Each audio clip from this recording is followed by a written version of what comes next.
네, 반갑습니다. 어디 할 차례죠? 44쪽이에요.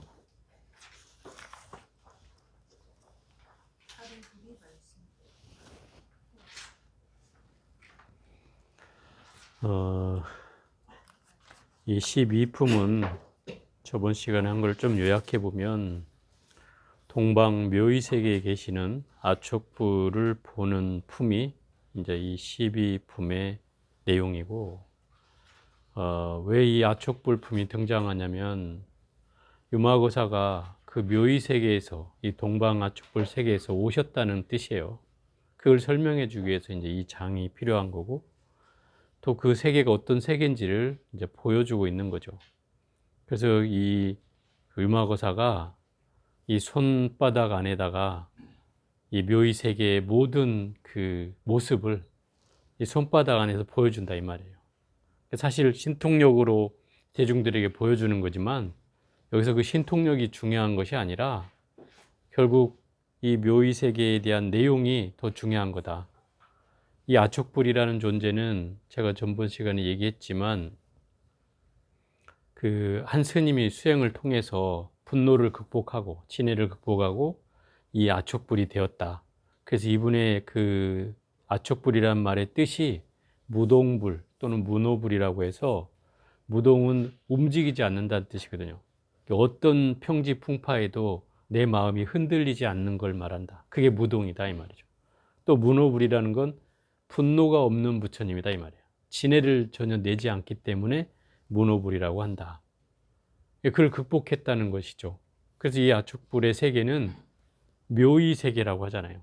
묘의 세계는 미묘한 기쁨만이 존재하는 세계라는 뜻이죠. 옛날에 그 중향국의 향적불이 계시는 곳에는 향으로 다 이루어졌다 그랬잖아요.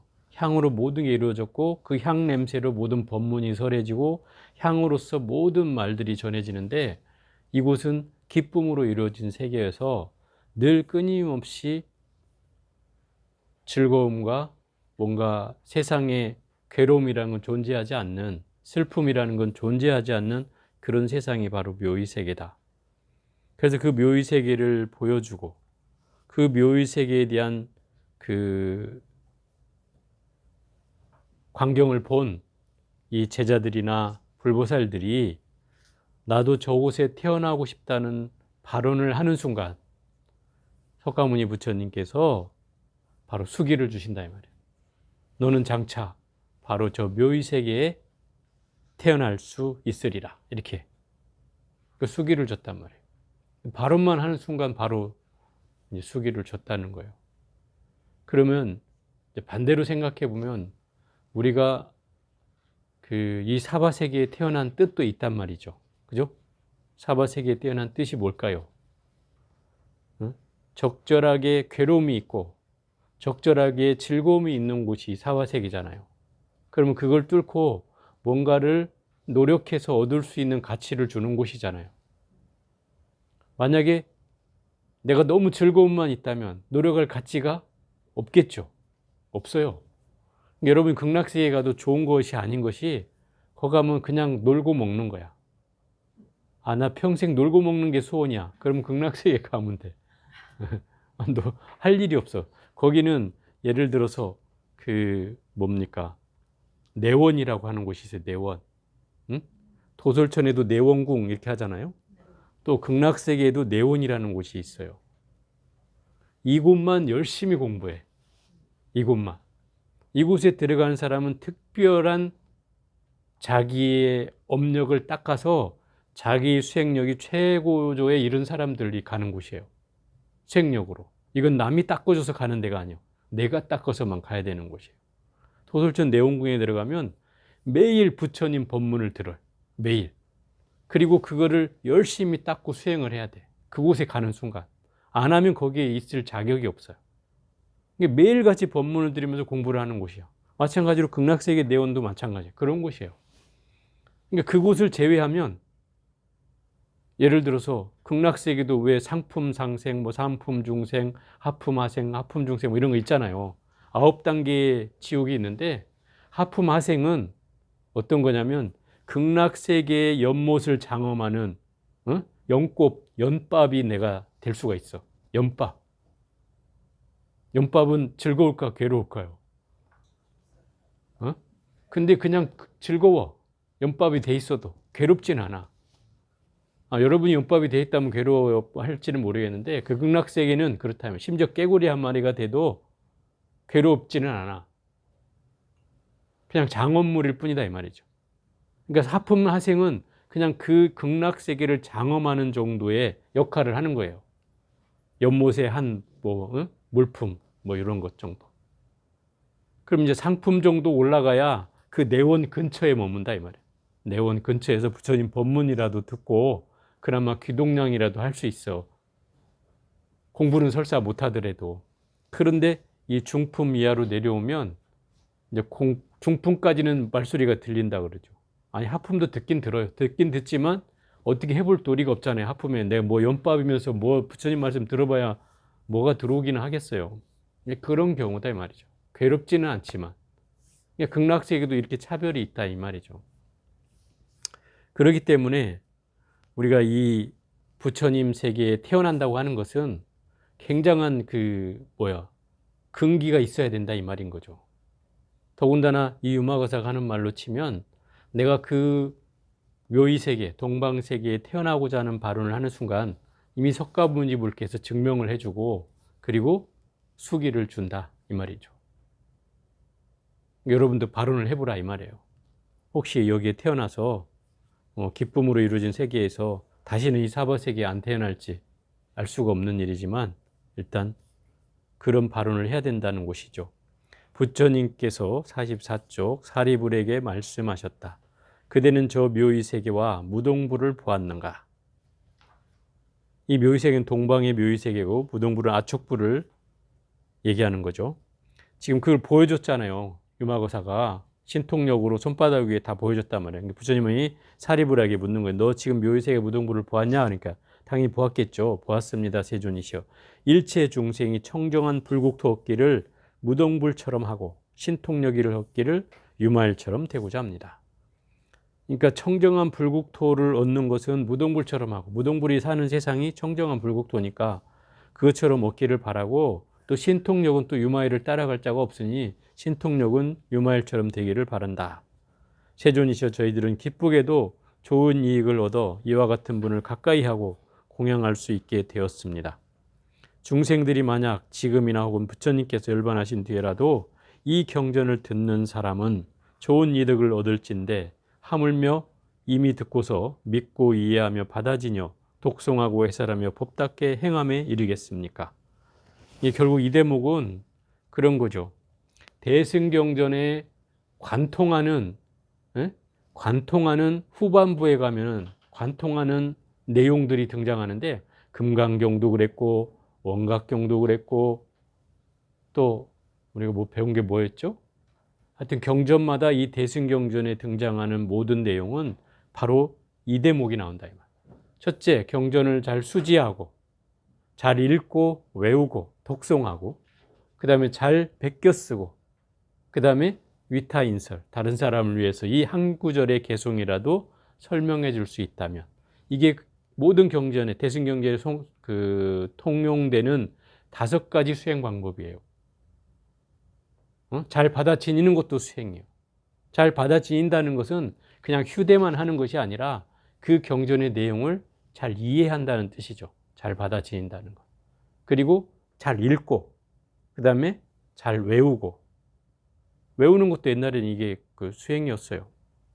지금이야 뭐 외우는 걸 쉽게 생각 안 하지만은 옛날에는 외울 수밖에 없는 상황이었어요. 머리도 또 모든 걸 외워야 되는 상황이기도 했고 첫째 책이 귀했죠. 책이. 지금처럼 막 복사만은 흔적만점 우리 다 볼 수 있는 책이 아니고 그때는 막 필사를 해서 베껴가거나 아니면 남의 책을 귀하게 얻어다가 보고서 갖다 줘야 되는 이런 상황이었기 때문에 그걸 외우지 않으면 어떻게 그걸 가지고 있을 수가 없었죠. 그 머릿속에다 가지고 있게 되는 거예요. 그래서 옛날 사람들이 머리가 좋을 수밖에 없는 환경이었다는 거죠. 심지어 안한존자는 부처님 말씀을 거의 20몇 년을 한 거를 다 기억하고 있으니까 그 정도면 뭐 대단한 거죠. 여러분은 뭐 전화번호 하나도 지금 못 외우잖아. 이 상황이 이렇게 뒤바뀌어 있는 거죠. 세상이 발전하면 발전할수록 이 기억력은 오히려 퇴보한다. 이거예요. 문명의 이기가 우리 예전에 여러분들 이 스마트폰 나오기 전에는 웬만한 전화번호는 다 외웠어. 그죠? 외웠어. 그리고 수첩도 가지고 다니면서 전화번호 이렇게 해가지고 다 외웠다고 웬만하면. 그때는 여러분들이 딱 이름 딱 대면 몇 딱 나왔다고 전화번호가. 근데 불과 십수년 만에 여러분의 기억력이 노쇠에서 쇠퇴한 게 아니라 이 스마트폰 때문에 쇠퇴가 된 거예요. 심지어 제가 십몇 년 전에는 지도책을 사들고 운전할 때 이 지도책을 봐가면서 다녔단 말이에요. 그게 불과 엊그제 같은 거예요. 근데 지금은 뭐 좌회전 하십시오, 우회전 하십시오. 그 안내하는 사람이 가르쳐 주잖아. 이런 세상이 됐단 말이에요. 그러다 보니 지도책 찾을 일도 없고 여기가 어딘지 내가 궁금해할 일도 없어. 그냥 가르쳐 준 대로 가잖아. 그럼 나중에 어디로 가서 그럼 몰라요? 그냥 가르쳐 준 대로 갔어요? 이렇게 하잖아요. 이런 세상이 돼버렸죠. 그러다 보니 우리의 기억력은 점점 더 이제 감퇴돼 가는 거죠. 나이가 먹어서 그런 것이 아니고 이 문명의 이기가 가져다 준 것이다 이 말이죠. 그러니까 어쨌든 우리가 금강경이든 이 유마경이든 원각경이든 이 대승경전에 관통하는 가장 중요한 수행이 바로 수지하고 읽고 외우고 베껴 쓰고 다른 사람을 위해서 설해 주는 거예요. 이것이 왜 무량한 공덕인가 하면 그때 당시에는 이 경전이 그만큼 소중했다는 거죠. 귀했다는 거예요. 그래서 다른 사람한테 전해주기가 쉽지 않았던 거죠. 그러니까 당연히 이런 상황들이 이 경전의 소중함을 더 일깨우게 하는 것이기도 하고 또 이것이 경전에 관통하는 가장 좋은 수행 방법이었어요. 모든 대승경전에 등장하니까요. 그러면 이렇게 사는가? 이렇게 물어보면 과연 지금 우리가 절에 다니는 사람 치고 이렇게 수행을 해가는 사람이 있느냐 이 말이에요.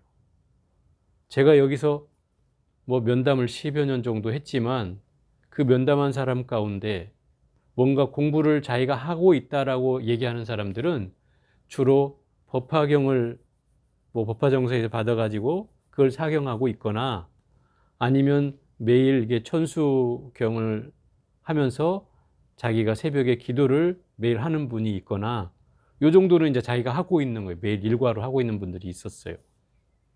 또는 뭐 거기다 금강경을 덧붙여서 하거나 뭐 좀 더 하는 사람들도 있긴 있었지만 거의 99%는 그냥 아이고 무슨 절에를 뭐 기도를 하고 가요. 스님한테 그냥 가서 좀 맡기고 스님 입제 부탁하고 회양할 때 가서 또 잘했습니다 하고 떡 하나 들고 오면 되지. 그게 불자지 무슨 스님 뭐 가서 내가 기도를 하고 그래요. 어렵게 세상 바쁘게 사는데 편하게 살아야죠. 근데 대부분이 이러고 산다 이 말이죠. 불자들이. 그죠? 그러다 보니 절에 와서 뭔가 내 업을 닦고 마음 공부를 하는 자기 업을 자기 스스로 닦고 수행하는 사람들은 극히 드물다는 거죠. 여러분은 희유한 사람들인 거예요. 희유한 사람들이. 그잖아요. 99%가 다 이렇게 절에 다니면서 뭐 기도하는 거 쫓아서 하고 하긴 하지만 정작 자기 스스로 뭘 닦는 거에 대해서는 쉽지 않잖아요. 누구에게도 쉽지 않은 일이에요. 그렇게 하고 있는 것이 바로 여기서 말하는 경전을 잘 수지하고 독송하고 해석하고 말씀한 대로 수행하면 이미 부처님이 보호하고 돌보신다 이 말인 거죠. 이런 사람에게 공양함은 곧 부처님께 공양함이 되며 이렇게 수행하는 사람은 이미 부처님께 공양하는 것과 같고 이 경전을 쓰거나 받아지는 사람은 그 집에 부처님께서 머무시는 것과 같을 것입니다. 결국 쓰고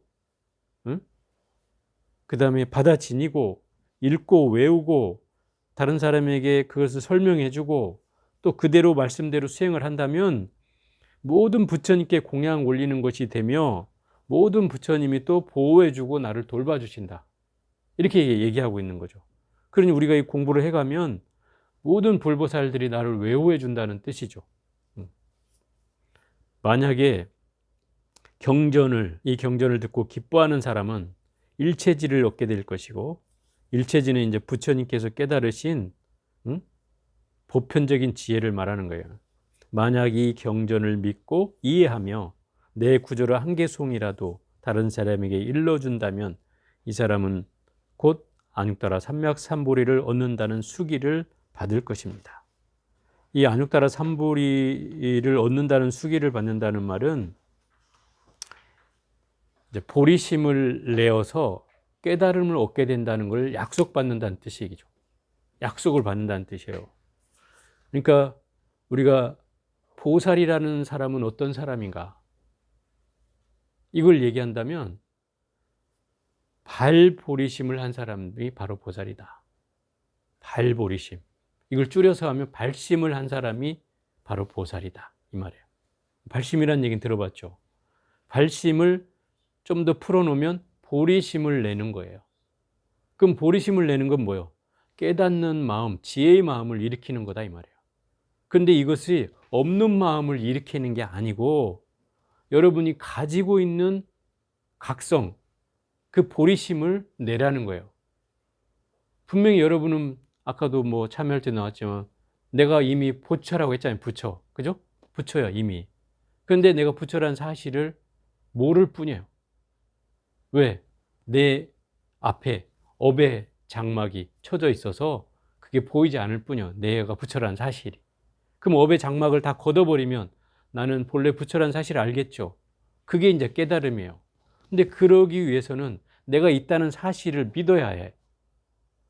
그게 부처님이 말하는 신심이에요. 부처님이 말하는 신심은 내가 깨달음을 이미 부처라는 사실을 믿는 마음을 일으키는 게 그게 신심이다 이 말이에요. 그럼 발심은 바로 이런 뜻이다 이 말이죠. 내가 부처라는 사실을 일단 각성하고 거기서부터 그 부처의 마음을 내는 게 발보리심이다 이 말이에요. 그러면 여러분들이 보살이라고 불리는 이유도 다르지 않다 이 말이에요. 그런 보리심을 낸 사람이기 때문에 내가 부처님처럼 말하고 부처님처럼 행위하고 부처님처럼 생각하고 하는 상황으로 나를 한 발짝 한 발짝 간다는 거죠. 수행을 통해서.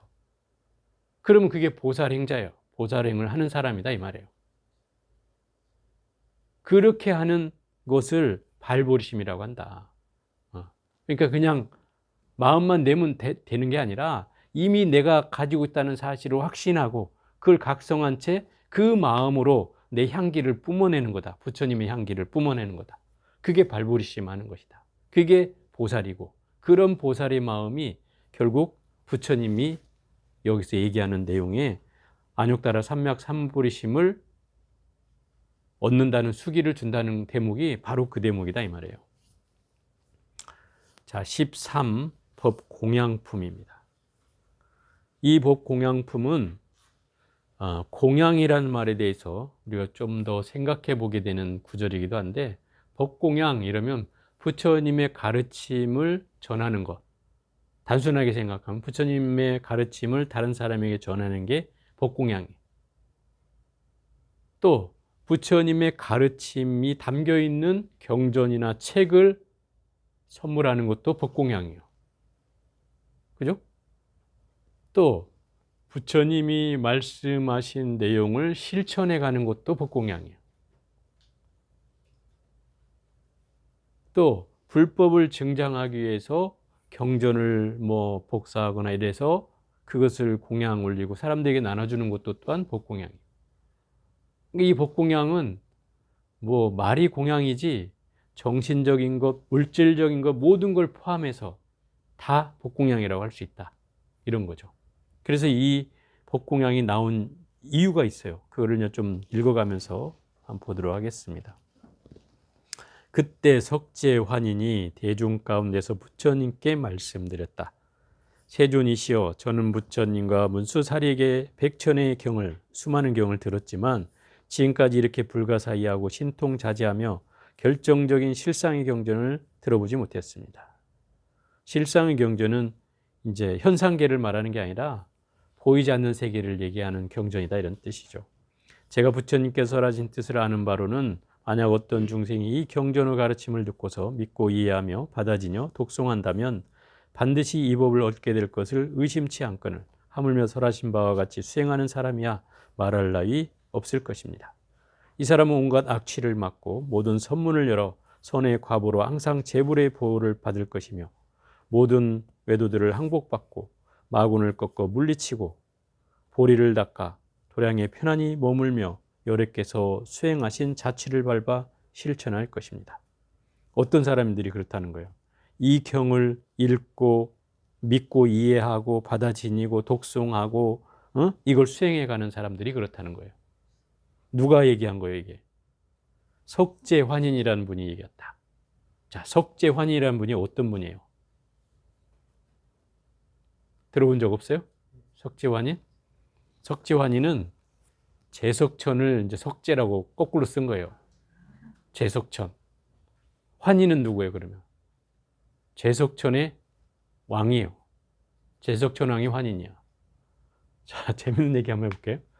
우리나라 그 시조가 누구예요? 시조. 단군? 단군의 아버지는 누구예요? 네? 환웅이에요. 환웅. 환웅의 아버지는 누구예요? 네?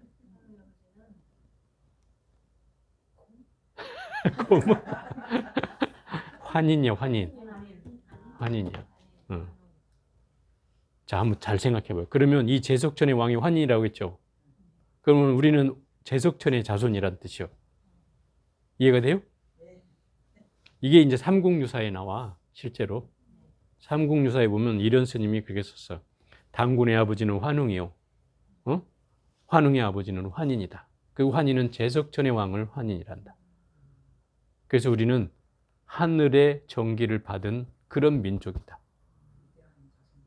그렇지. 그래서 태양을 숭배하는 자식들이라고 우리를 이제 얘기를 하는 거예요. 인도에서 석가족을, 석가족이라고 하잖아요. 그 태양을 숭배하는 종족이에요. 부처님도. 그러니까 예를 들어서 우리나라에 그 고구려 시대 때죠. 그때에 그 삼조고라고 혹시 들어봤어요? 삼조고. 발이 3개인 그 까마귀가 있다. 왜 발이 3개냐? 이건 여러 가지 의미가 있는데, 뭐, 실제로 존재하는 게 아니라 그걸 상징하는 것이다. 이렇게 이제 표현하는 거고, 그 까마귀가 표현된 것은 해를 상징할 때 옛날 사람들이 그걸 까마귀라고 얘기했다는 거죠. 태양을. 그 왜 태양이 까마귀일까? 이렇게 생각해 보면 여러분들이 해가 막 쨍쨍하게 비칠 때 해를 딱 쳐다보면 시커멓게 보여. 그런 경험 해봤어요? 그러니까 밝은 햇빛인데 내 눈에는 시커멓게 보인단 말이에요. 그게 완전히 너무 밝아서 시커먼 걸로 보여지는 거죠. 그래서 그거를 이 까마귀라고 비유한 거예요. 옛날 사람들이 다 그렇게 비유를 했어요. 까마귀라고. 그러니까 결국은 우리 종족이 태양을 통해서 나온 종족이라는 거예요. 그게 하늘 세계에서 왔다는 뜻하고 일맥상통하는 거예요. 실제로 그래요. 여러분 안 믿죠? 왜 당군의 아버지가 환웅의 아버지가 환인이라니까? 이게 족보요, 우리나라 족보. 그러니까 천상의 자식이었다는 뜻이죠. 근데 이거를 이제 우리나라 역사서에는 사실 이런 게 잘 안 나옵니다. 이런 스님 외에는 이걸 써놓은 게 사실은 없어서 이 진위 여부를 이제 막 그 역사학자들은 논의를 하는 사람들이 있긴 한데, 예를 들어서 한 10,000년 전으로 거슬러 올라가면 중국의 역사 그 고서에 이런 내용이 담겨 있어요. 중요한 거. 10,000년까지도 안 가요. 한 5, 6천 년 전까지만 올라가면, 기원전 5, 6천 년 전이에요. 지금으로 친다면 7, 8년 전, 7, 8천 년 전이겠지만, 그때 당시에 중국의 고서에는 뭐라고 나오냐면, 우리의 백성들이 미개하고 아둔해서 이 선진의 문명을 가진 사람들을 초청해다가 우리나라를 다스리게 해야 된다. 그 선진의 문명을 가진 사람들이 누구냐? 바로 저 백두산에서 살고 있는 산신령들이 있다는 거예요. 이 사람은 이렇게 얘기해요. 중국의 역사 고서에는. 그러면 그 산신령이 누구냐? 바로 당군의 자손들인 거예요. 네? 그래서 재밌는 아이러니한 얘기인데 이런 얘기를 여러분이 들었을랑가 몰라요. 중국의 건국 신화에는 사망오제라는 게 있어요. 우리는 단군 임금처럼 사망오제라는 게 있어요. 중국의 태초에 중국을 만든 임금이 3명의 황제와 5명의 황제가 있다. 그래서 사망오제라 그래. 이 사람들 가운데 이 3사람의 황제 가운데 최고 높은 사람이에요. 사망전이라고 그 사람들 중국에도 지금도 모셔져 있어. 그 중에 대표적인 사람이 신농이라는 사람이고, 세 번째가 치우천왕이라는 사람이에요. 내 두 번째는 기억도 안 나. 이 두 사람만 내가 기억을 해. 왜? 이 두 사람이 중요한 게 중국 사람이 아니고 동이족이라는 거예요. 동이족이 누구예요? 우리나라 사람이 동이족이잖아요. 그럼 웃기잖아요? 중국을 건국한 사람이 2명이 동이족이라는 거예요. 말이 이상하죠? 그러니까 중국 사람들이 이걸 동이족이라고 처음에 할 수가 없었어. 자기 조상이 조선족이라 그러면 말이 되냐 이 말이에요. 안 되죠. 그래서 이 사람들이 동북공정을 하기 시작한 이유가 이 동이족을 설명할 방법이 없는 거야. 그렇잖아요. 남의 나라 사람이 와서 자기 조상이 됐다는 게 말이 안 되잖아요. 그래서 이 동이족은 우리나라의 민족이다. 이렇게 얘기하기 시작하는 거야. 그래서 동북공정이 시작된 이유예요, 그게. 근데 더 재밌는 것은 이 신농이란 사람이 재밌는 사람이에요. 신농이 새로울 신자에다가 농사 농자야.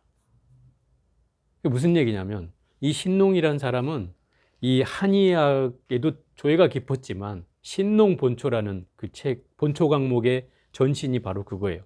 우리나라 동의보감도 그 본초 강목에서 왔거든요. 이게 따져보면 원류를 거슬러 올라가면 신농에 의해서 모든 약서가 만들어졌어요. 근데 이 신농이라는 사람이 그 약서보다도 더 중요한 걸 가르쳐 줬는데 농사 짓는 법을 가르쳐 줬다는 거예요. 농사 짓는 법.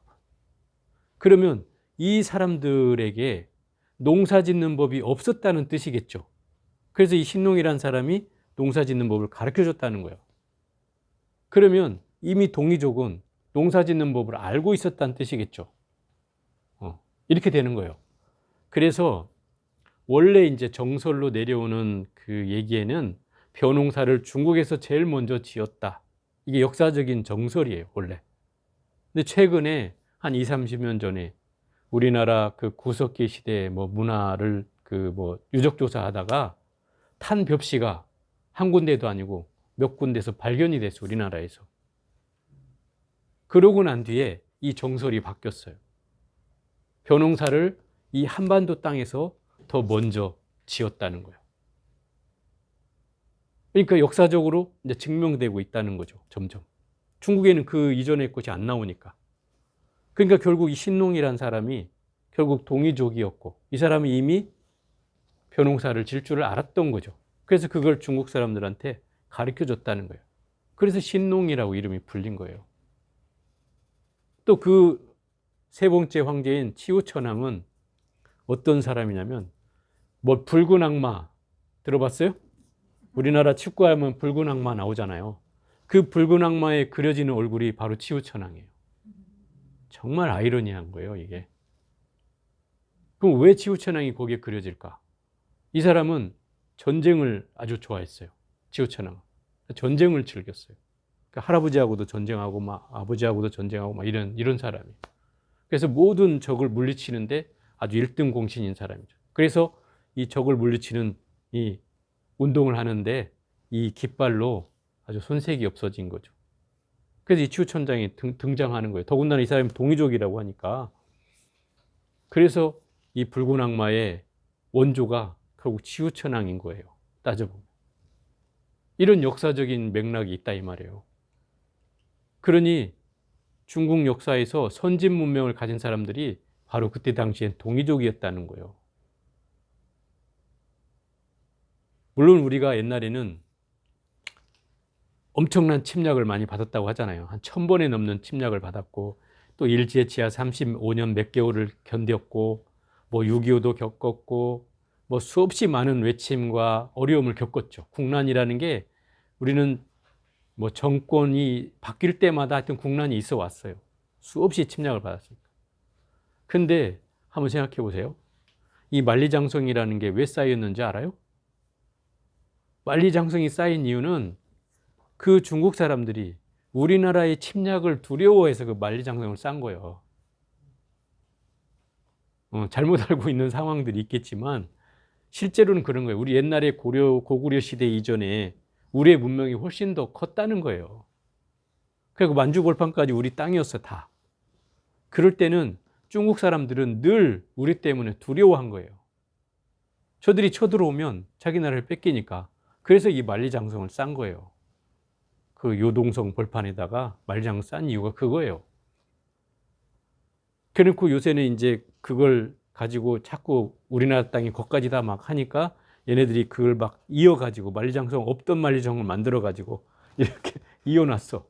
그리고 여기까지 우리 땅이었어 옛날에 막 이러면서 이제 역사를 왜곡하고 있죠. 어찌 됐든 결국 그런 역사를 가지고 있다는 거예요. 그러니 뭐 우리가 만년 전의 역사는 잘 모르지만 그래도 우리 선조들이 이 굉장히 훌륭한 분들이 많았다는 거죠. 왜 이런 교육이 가능했겠냐면 우리가 하늘의 자손이었기 때문에 그렇다 이 말이에요. 그런데다가 이 선진 문명을 이미 가지고 있었고 그거를 사람들에게 전해줬다 이 말이에요. 심지어 이 당군의 DNA에는 이거 있잖아요. 우리 이념이 뭐예요? 홍익인간 아니에요? 홍익인간. 제세이와 세상을 널리 이롭게 하라. 응? 인간에게 이익이 되는 사람이 되라. 뭐 이런 거잖아요. 그러니까 결국 그 당시에도 이미 중국을 개화시키기 위해서 그들에게 신농사법을 가르쳐주고 전쟁하는 법을 가르쳐주고 뭔가 이런 것들을 가르쳐주면서 삶을 영위해 갈 수 있게 해줬다. 심지어 무기까지도 만드는 방법을 가르쳐주고 이랬던 거죠. 우리나라가 그때만 해도 선진 문명이었다는 뜻이에요. 근데 그것이 무슨 적대적 개념이 있었다고 하면 좋겠어요? 그렇게? 가르쳐 줬겠어요? 아니라는 거죠. 그래서 우리나라 사람들은 남에게 베푸는 것에 인색하지 않은 민족이었다는 거예요. 그래서 이 DNA 안에는 널리 세상을 이롭게 해야 된다는 이 강박관념처럼 우리는 가지고 있다 이 말이에요. 그래서 뭔가 어려운 일이 생기면 발벗고 나서서 도와주잖아요. 그게 이제 우리의 DNA 안에는 있다는 거예요. 그러니까 이게 크게 보면 우리가 좀 더 커진다면 세상이 이루어지는 거예요. 그렇겠죠? 세상이 이루어져요. 한국이 커지면 커질수록 이 지구의 이 뭔가 평안이 훨씬 더 저는 많아질 거라고요. 지구의 평화가 훨씬 길어질 거라고 보여져요. 한국이 득세하는 날. 전쟁도 없어질 수도 있어요. 한국이 힘을 다 잡으면 아마 평화적으로 그걸 뭔가 다스려 갈 거라고 봐요. 그게 우리의 DNA 안에 있는 거예요. 사람들이 왜 한국을 좋아할까? 네? 이런 DNA를 가지고 있으니까 한국을 좋아하는 거예요, 사람들이. 악의가 없다 이 말이에요, 악의가. 그죠? 또 한국에 와보면 외국 사람들이 그러잖아요. 너무 안전한 곳이다. 맨날 북한하고 막 미사일을 쏜다 어쩐다 해가지고 위험할 줄 알았더니 와보니 아니네? 사람들이 너무 평온하고 또 친절하고 그죠? 또 뭐 휴대폰을 어디다 놓고 다녀도 잊어버리지 않고 또 찾아오자. 지갑을 잃어버려도 시간만 지나면 찾아오잖아. 또 나한테 돌아와. 외국 사람들이 그 상상을 못하죠. 이런 거를. 이런 우린 구조를 가지고 있다 이 말이에요. 그러니 우리가 이런 문명에 태어난 것이 자랑스러운 일인 거죠. 그렇지 않아요? 왜 이렇게 우리는 못 사는 나라야? 이게 아니라 사실 중국 애들이 현실을 몰라서 그런데 걔들은 우리를 개무시하거든요. 나라 같지도 않은 나라라고. 그리고 우리 옛날에 속국이었다고. 일본 애들도 그래. 지금도 쟤들 우리 식민지였어요. 이렇게 얘기하고 중국 애들은 쟤들 우리 옛날 속국이었어. 이래요. 세상 바뀐지 모르고. 지금은 세계에서 영향력이 거의 2, 3위야. 한국이. 그런 시대가 됐단 말이에요. 문화적 영향력은 또 어때요? 미국 다음이요. 뭐 영화나 뭐 TV 요새 막 나오는 거 보면 무슨 넷플릭스나 이런 데는 한국 드라마가 1위를 맨날 하고 있다 이 말이죠. 그런 거 보면 뭔가 우리가 정서적인 거며 문화적인 거며 이런 그 DNA 안에는 모든 사람을 이롭게 하는 이런 게 있다 이런 얘기죠. 그래서 제가 이런 얘기를 뭐 농담처럼 얘기하지만 결국 우리는 이 하늘의 종기를 받은 민족이다 이 말이에요. 그런 자긍심을 가져라. 자, 47쪽 좀만 더 하고 끝낼게요. 세존이시여 만약 이 경을 받아 지니고 독송하며 설하신 대로 수행하는 사람이 있다면 제 권속들과 함께 공양 올리고 받들어 섬기겠습니다. 어디든지 칠학이나 성읍, 숲, 광야 등 이 경전이 있는 곳이면 역시 모든 권속들과 더불어 이 법을 듣고 받아들이기 위하여 그곳에 가겠습니다. 그리하여 믿지 못하는 사람 믿음을 내게 하고 이미 믿는 사람은 잘 보호하겠습니다. 이 대목이 보면은 이 금강경에도 좀 이런 비슷한 대목이 있잖아요. 이 경전에서 모든 불법이 나왔느니라. 금강경에서 그런 말 하죠. 또 이 경전을 읽고 수지하고 독송하면 마치 부처님께 공양 올리는 것 같고 부처님 탑에 내가 공양을 올리는 것 같다. 이렇게 얘기해놨다면 금강경에도 이런 내용과 비슷한 것처럼 여기도 이 경을 수행하는 사람에게는 이 제석천왕이 얘기하겠는데 그 사람에게 내가 공양을 올리고 받들어 섬기겠다.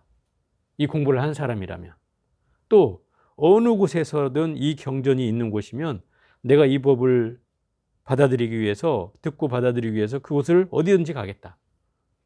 그리고 만약에 그 가르침을 믿지 못한 사람은 믿음을 내게 하겠고 또 믿는 사람은 그 사람을 잘 보호하겠다. 이렇게 약속을 하는 거예요. 이 제석천왕이.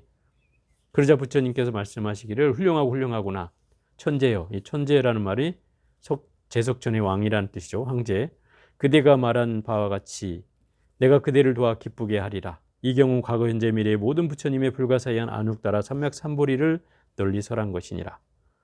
그러므로 천재여 만약 선남자 선녀인이 이 경전을 받아 지니고 독송하며 공양하는 사람은 과거 현재 미래의 모든 부처님을 공양함이 되느니라. 결국 이 경전을 공부한 사람은 모든 부처님께 공양하는 것과 같다는 뜻이죠. 그 얘기를 하고 있는 거예요. 또 천재여 지금 설령 삼천대천세계 열애가 가득함이 사탕수 대 갈대 벼 삼 총림과 같이 많다고 하더라도 만약 어떤 사람 선남자 선녀인이 7 동안 혹은 7 남짓 동안 공경하고 존중하며 찬탄하고 공양하며 모든 안락한 것을 받들어 드리고 모든 부처님 인멸하신 후에 하나하나의 전신사리로 칠보탑을 세우되 그 넓이를 1사천하와 같게 하고 높이는 범천에 이르게 하며 찰간을 장엄하고 온갖 꽃향 영락 당본 음악과 미묘하기가 제린 것들로서 7 동안 혹은 7 남짓 동안 공양한다면 천재여 그대는 어떻게 생각하는가? 이 사람의 심은 복덕이 얼마나 많겠네요. 이 말은 너무 어려운 말이어서 이건 다음에 설명해야 될 것 같네. 어쨌든 지금까지 한 내용의 요약은 결국 이 제석천왕이 증명해주고 있다 이 말이에요. 증명한다는 건 뭐예요? 이 경전을 수지하고 독송하고 해설하고 또 그걸 잘 베껴 쓰는 사람, 또 그걸 그 말씀대로 수행하는 사람이라면 내가 부처님과 같이 공양할 것이고 부처님처럼 보호할 것이고 그 사람이 절대로 다른 사람에 위해되지 않도록 끊임없이 그 사람을 보호할 것이다. 이렇게 약속하고 있는 거예요. 제석천왕이. 그런 사람을 내가 보호하겠다. 그러니까 부처님이 찬탄하는 거죠. 훌륭하고도 훌륭하구나. 바로 너에게 그 기쁨의 세계를 내가 돌려주겠다. 이렇게 얘기하는 거죠. 그러면서 부처님도 그걸 증명해 주고 있고요. 결국 이 경전을 공부하는 사람은 부처님께 공양 올리는 공덕과 다르지 않다. 결국 이 대승경전에는 이 법 공양품과 아까 견하축불 후반부에 나오는 내용들이 이제 같은 맥락인데 결국 이 경전을 수지하고 독송하고 위타인설하고 또 그 말씀대로 수행하는 사람이라면 마치 이 경에서 모든 부처님이 나온 것과 같고 또 이 경전의 말씀이 결국 부처님께 공양 올리는 것과 다름이 없다. 이것을 얘기하고 있는 거예요.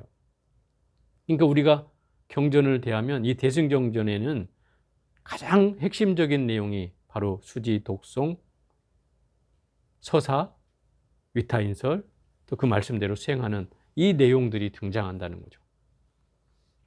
결국 우리가 대승불교를 공부하면 당연히 이렇게 해야 된다는 뜻이 아니겠어요? 그죠? 이렇게 해야 된다는 거죠. 그래서 우리도 그 말씀대로 열심히 수지하고 독송하고 베껴 쓰고 또 그걸 다른 사람의 한 구절이라도 전해주려고 한다 이 말이죠. 이게 이제 대승경전을 수행하는 방법이라고 얘기해 주는 거예요. 근데 이렇게 하고 있는 사람들이 많이 없다는 뜻이죠. 절에 와서. 그래서 이런 사람을 우리는 만들어가는 것이고, 또 여러분이 그런 행자가 되어서 열심히 이렇게 수행해 가고 있는 거죠. 이런 대목을 읽을 때마다 이제 그런 내용이 떠오릅니다. 어쨌든 뭐 이 다음 대목은 제가 말이 좀 어려운 말이어서 좀 설명할 게 있어서 시간이 걸릴 거고 해서 오늘 전까지 한 걸로 하고 48쪽은 다음 시간에 해보도록 하겠습니다. 자, 차 한 잔씩들 하세요.